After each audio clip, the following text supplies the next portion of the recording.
All right, thanks for coming. So I'm Andy Warfield. I'm one of the co-founders at Coho Data. I'm one of the guys who wrote Zen. We've been doing this Coho Data startup for about 3 years, and so last night I do a lot of PowerPoint these days, which is something that I never imagined that I would find myself doing, and so I procrastinate about it a lot.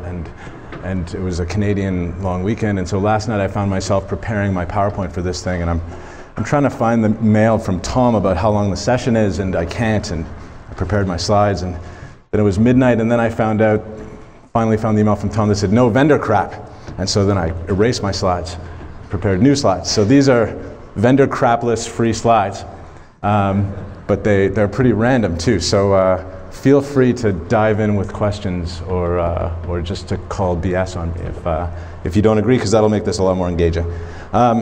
Okay, so I'm a virtualization and a storage guy,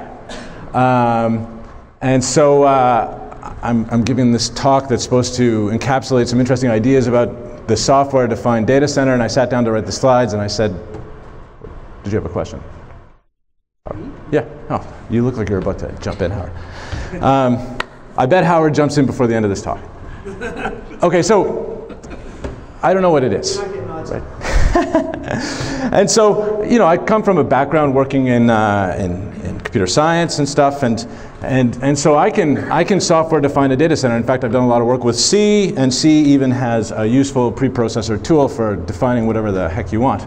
And so there we go. And in fact, let's make it true, and now we're done, right? Software-defined data center, dust it off. Except that in C, you know, you have to start from first principles. So, you know, we also need software-defined truth, and so there we go with that. All right, what are we trying to do with this stuff? I wanted to maybe see if I could get at some ideas around this broadening of the term software-defined. That let us have some useful conversations about what it is outside of domains where it actually has had some applicability over the past 10 or 20 years, because the term's been around for a long time. And so without going all the way back to really old uses of the term, let's just start with software-defined networking. And software-defined networking has a lot to do with the separation between control and data. Okay, these are big networking words. They're incredibly loaded terms. And so there's this nice paper in ACMQ where a bunch of the most prolific SDN researchers today kind of summarize the history of things, and they have this nice paragraph that says, SDN in their review takes the data path and separates it from the control path and centralizes control, right? That this idea of rigidly separating these two aspects of running a network. There's a helicopter that's about to take off in the front row. Howard's fan has just blown up. The idea of separating these two things is really important. And secondly, that centralizing this control aspect of IT networking is profound, right? It's not what we've done in terms of network management in the past. Now, I'm going to give you some crib notes here on this. When networking people say control versus data, what they really mean is desire versus reality, right? This is a really important thing to realize about networking. So let me give you a more concrete example of this, okay? This is how you can view your network, right? There's some app way off on the left of the screen that you control. In the middle of it, there are a bunch of networks. Some of them are yours, and some of them you pay for, right? So these are networks that you have some degree of control over. And then there's the rest of the network that you have absolutely no control over. And all of your pain around networking kind of lives in this middle network, right? At least the pain that you have any kind of control over. And so now we need a hero for the story, right? We need an administrator. So I've picked one, right? A noble administrator, right? And the administrator who's worked with these things and he's struggled through the plight of IT for generations, he really wants a simple thing. He has this desire, right, that there's two redundant paths to his web server, right? But But he can't, lacking the plan from the last talk where this desire is directly translated as intent through metadata into some actionable plan. He can't actually tell the network to do this yet. So what he has to do instead is he has to translate this to what the networking people call control, right? He has to go in and he has to muck around with a bunch of CLIs. He has to solve his spanning tree loops. He has to do a bunch of crap with BGP maybe, and so on and so forth. It's very painful, right? This is an important thing to take away from this. And the really, really important thing to take away from this is the way that this is realized on systems today is that there are a bunch of little bits of control running on each of these devices, right? There's spanning tree implemented as a distributed algorithm across all your switches, right? There's BGP running on some of your switches. And so you tell these things kind of what you want. And piecewise, they attempt to converge on a solution. But the solution may not be what you desired, right? And so the life of the networking administrator is the tussle, right? The adversarial relationship between desire and reality. So how does SDN try to address this? SDN takes a fairly straightforward approach, and this is something that we've really kind of seen happen over about the past 10 years of IT, which is that somebody went and said, well, wait a second, you know, why don't we just centralize all of this stuff? Right? It was very nice computer science to do all of this BGP, spanning tree, distributed algorithm stuff that sometimes converges, but we could just have one boss. And that boss could just make a bunch of decisions for us and push it down to everything. And so SDN, you know, there's a bunch of different interpretations of this. If you go with the NSX interpretation, there's not necessarily any footprint on the switches. It's all done from the end house. If you go with the more traditional OpenFlow thing, right, there's a bunch of APIs running on the switches. But at the end of the day, I've built some APIs for control. I can push down actions from one central location to all of my networking devices, and I can effect a change. And that centralization of control is a really powerful thing. Because what it means now is if there is actually a decent API on top of it, I can go build an SDN application to provide something like resilient paths. Right? I can encode these higher level things as actually applications that extend the network. Okay? So I hope, you know, with that very, very little superficial sort of overview of what SDN kind of looks like, at least to my perspective, we take away that SDN is actually trying to solve this problem, right? Some really, really real operational problems. First of all, there's this morass of CLIs on these devices that you have to struggle through if you manage anything beyond a single device network, and even then you still have one. And secondly, the way that we have built control for the first 30-ish years of networking around having, you know, academically and intellectually challenging distributed algorithms that don't always do what we want them to do isn't necessarily the easiest or the most appropriate way to deal with things, right? That we can build a centralized system, we can make it robust against failure by giving it high availability and things, and that single locus of control means that we can do scale, in some senses, a lot better than trusting a whole bunch of devices to figure stuff out on their own. Okay, so that's kind of a networking view of things. By the way, virtualization, right, the software-defined server, right, or software-defined CPU has already been struggling with similar challenges for the past 10 years, right? So I was one of the guys that wrote Zen, and we thought that we were doing this to get good utilization, right? We really, when we sat down and wrote the thing, thought that the goal of the system was going to be to drive as much saturation on the CPU as we could, and that was true, but the thing that really came out of it was we decoupled these two administrative roles, right? We decoupled the role of the guy that administers the hardware from the guy that administers the application, or girl. And that thing meant that suddenly you could have infrastructure providers, right? Suddenly you could have some people that weren't sticking Exchange Server onto a single physical machine because Microsoft told you not to put SQL Server on the same box or they would fight in the registry and explode. Right? This was a kind of interesting result of that. So that's the first half of my talk, and I've hit it in exactly 10 minutes despite insane fan noise from the front row. So I'm going to spend this I'm going to spend the second half of the talk talking about some storage stuff. But maybe just as a pivot into that, right? I think the challenge that we're all kind of dealing with in terms of software definition, right? If that term has any usefulness at all beyond the places where it has successfully been applied, like networking, radio before it, is one of control, right? And in particular, there are some properties of control, right? Control should be easy, right? It should be broad. It should be lasting. And it should work in the face of wild complexity and continuous change, right? This is the challenge of running any scaled enterprise installation today, and it's really hard. And it's not new, but we're finally getting close to, I think, reasonable tools to kind of grapple with it. Okay, so now let me tell you some stuff about storage. So I'm not going to use any of the vendor slides that I threw out at 1:30 in the morning. But I've been working with a team that has been building a storage system for the past about 3 years. And so this talk actually gives me a chance to reflect on some of that work.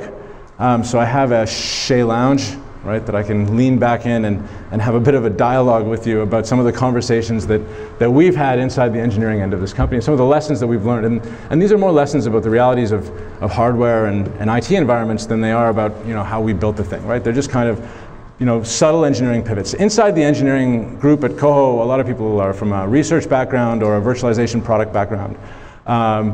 We have strong opinions loosely held, right, to borrow a term, right? There are a lot of spectacular disagreements, and the outcomes of them tend to make the system better. And so, you know, let me tell you 3 things that we learned about Flash. The first one, and I've talked about this in lots of other talks over the past couple of years, is we started working with PCIe Flash really early on with Coho. And the reason for that was that we felt that it reflected the way that solid-state memory was going. That the memory had kind of moved from being a disk to being SSD on the SAS or SATA bus to actually being on a high-speed device bus. And that movement is a really big problem in terms of building storage systems. Because, first of all, one PCIe Flash device can saturate a 10 gig port. And so sticking a second PCIe Flash device, these devices cost the same as your servers, by the way, next to it, is leaving a lot of money on the table. It's not a good way to build systems. And these things are getting faster, right?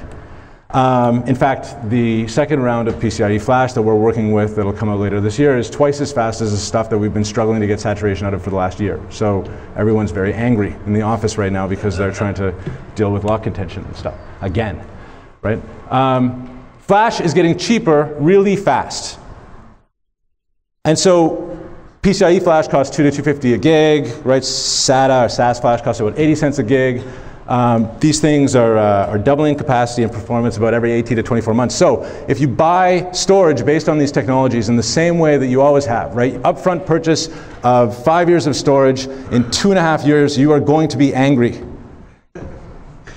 Right? Because around the time, well, maybe that's always true, around the time that you start to get into decent utilization on that thing, you should have bought something that was half the size and bought a new one later. Right? And so these 2 lessons, you know, to switch backgrounds in my slide and take the other position in this loosely held opinions dialogue that I'm having with myself, is let's go build a scale-out all-flash storage system. Right? This was one of our really early premises. But okay, Flash is actually really expensive, right, compared to disk. Right? Disk is 8 cents a gig. Right? These things are closing in, but disks keep getting bigger, and there's always, you know, there's going to be tape too. Right, but we've never done a good job of integrating tape, and Flash is really quite expensive. It's server expensive, right? Disks have not cost this much for quite a while. And so, you know, to kind of put a fine point on this, in a 4U JBOD, if I want the same capacity out of PCIe Flash, I need to spend about $1 million. And that box is going to cost about 6,000 watts to power. Right, so scaling this stuff out, you know, unless all of your data is uniformly insanely hot, it probably doesn't make sense on all Flash.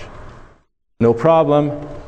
We'll build a scale-out hybrid storage system. Right? That's progress. And And then this was, an early plan. Let's integrate it with the virtualized servers, because then we don't have to have separate storage, right? We'll converge the crap out of this stuff, right? Then you can just buy this one box, and it'll have like virtual machines, and storage, and networking. You run out of any of them, you buy another box. Right? It makes lots of sense. Well, PCI Flash is problematically fast though, right? So, when we're trying to get the throughput out of these cards that cost as much as the servers, we found that we couldn't just plumb them from flash to network without burning CPUs. And in fact, one of the early plans on getting better performance out of the boxes was to buy more and more expensive CPUs. But we also spent a lot of time fixing code, but these devices are incredibly demanding. And so if you are buying these great numbers for dollar per IOP, and you're sticking them on the same servers that run your application workloads, you're going to have a hard time saturating them. Right? You're going to have a hard time, your application workloads are going to steal cycles that you would be using to get at the flash. Right? And so these flash devices look a lot like CPUs did 10 years ago. Right? They are very difficult to get saturation out of, and they're quite expensive. And so this has been a thing that we've spent a bunch of time thinking about. And now, I'm being really tongue-in-cheek on this hyperconvergence thing, right? And like I said, I'm trying to take a position that invites us to think about this, right? So this is not FUD, right? I am not trying to tell you to not go buy a hyperconverged box. I'm trying to make you think about the components that you are using to build IT. The goal of convergence as a single brick is challenging, and we spend a bunch of time trying to build the system in that getting high performance and utilization out of the flash is hard, and your applications don't scale out in these units. You always end up leaving a slack resource on the table. And so keeping storage separate is a pretty useful thing to do, but, oh no, the flash, it's so low latency, and we have to protect the cherished latency of the flash. And all of our applications are gonna really suck if we move from 30 seconds of latency, which is what I'm getting off of these disks in a virtualized environment in some cases, down to only 100 microseconds when I could have tens of microseconds, right? The relative distances maybe aren't that great, but let's look at some stats, right? A flash device, right? We use these Intel PCIe cards.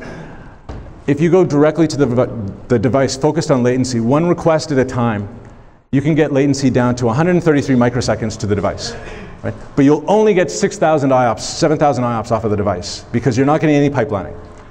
And so if you broaden that queue up to get pipelining off the device, you'll get 134,000 IOPS off this device, but your latency will creep up to 235 microseconds, which is not actually a big deal for most applications.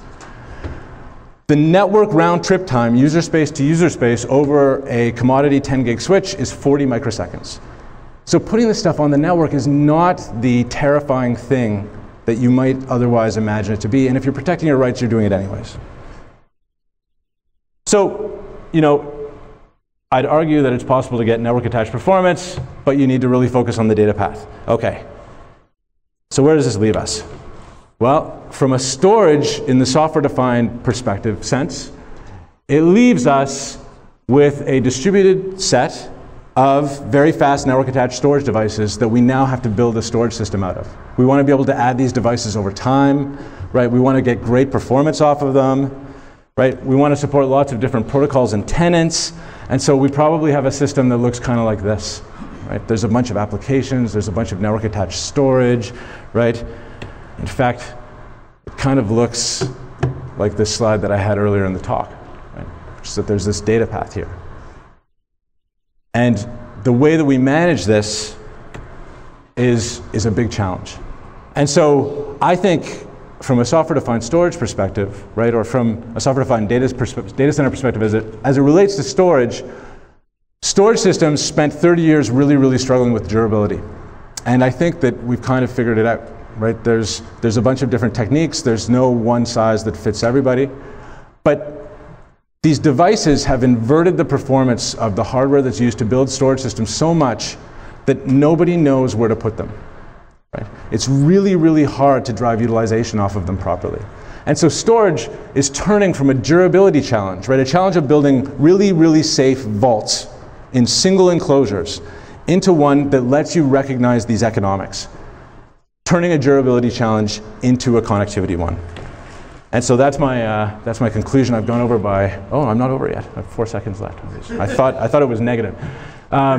Anyways, so lots of techniques for storage to borrow from software-defined networking and virtualization. And I'd really like to talk technically about architecture and not packaging. Thank you.